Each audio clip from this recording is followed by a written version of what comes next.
Sixième jour, sixième vidéo. Aujourd'hui, le conseil lecture du jour sera Kafka sur le rivage d'Haruki Murakami.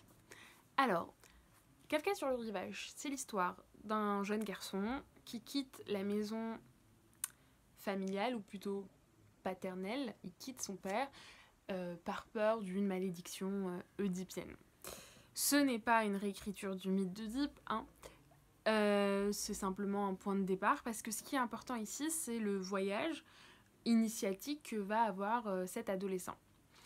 Il va traverser plusieurs villes du Japon, il va faire des rencontres, et puis on le suit au jour le jour dans ce voyage autant matériel que spirituel.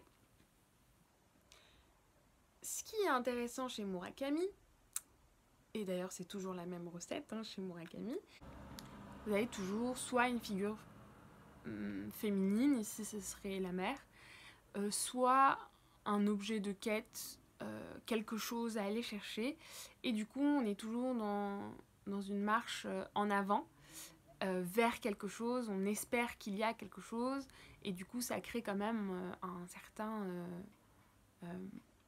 suspense. Ce qui est intéressant aussi chez Murakami, c'est le fait que la réalité côtoie toujours un monde un peu imaginaire. En fait, c'est notre réalité, mais notre réalité devient un peu dérangeante ou un peu moins familière. On a cette inquiétante étrangeté dont parle Freud, notamment.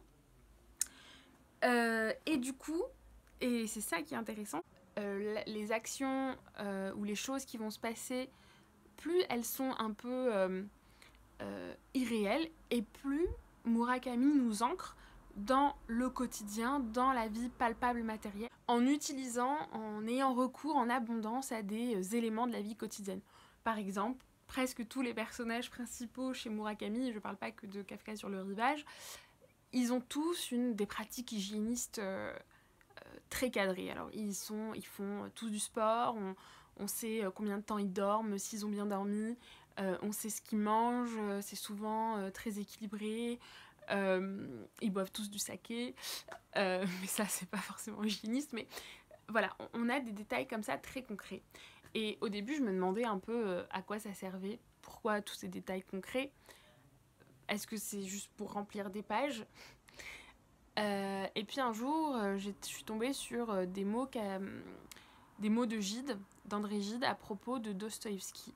Et Gide a écrit que justement, plus le monde de Dostoïevski basculait de la réalité vers des choses un peu irréelles, et plus l'auteur fixait l'attention du lecteur sur des choses réelles, concrètes, pour pouvoir justement marquer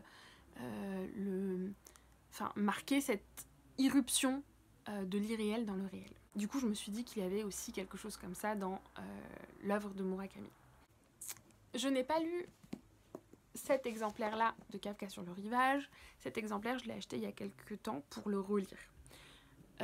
Parce que j'avais lu beaucoup de Murakami en très peu de temps, il y a quelques années, quand j'étais tombée complètement sous le charme de son écriture, de son monde. Parce qu'il a un monde, il a un univers. Et en fait, j'ai essayé de le relire, là, et j'ai eu un peu de mal. Parce que, c'est vrai que c'est toujours un peu la même recette.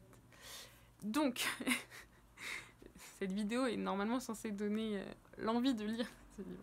Il faut le lire. Enfin, si vous avez envie voilà, de voyager un peu, c'est vraiment une écriture qui... Enfin, c'est vraiment un monde qui est un peu magique, qui est un peu... Il y a quelque chose, quoi. Donc si vous n'avez jamais lu de Murakami, allez-y, plongez, parce que ça fait vraiment du bien. Si vous êtes un peu désabusé comme moi, bon, y a plein d'autres auteurs, hein, c'est pas grave. Donc, ah oui. Et aussi, ce que je voulais dire, c'est que ce qui est propre aussi au style de Murakami, c'est que pour le coup, on est vraiment... Enfin, il y a un joli syncrétisme, on va dire, à la fois de l'esthétique, de la culture japonaise et de la culture européenne. Donc c'est aussi intéressant, de manière très ethnocentrée, je suis en train de dire ça.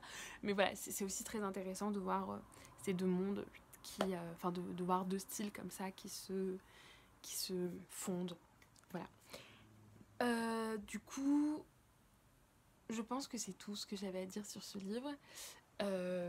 Allez-y si vous avez envie de faire une lecture agréable, poétique, une petite balade comme ça dans l'imaginaire. Allez-y, foncez. Kafka sur le rivage, Haruki Murakami. Donc je vous retrouverai demain pour un autre conseil lecture.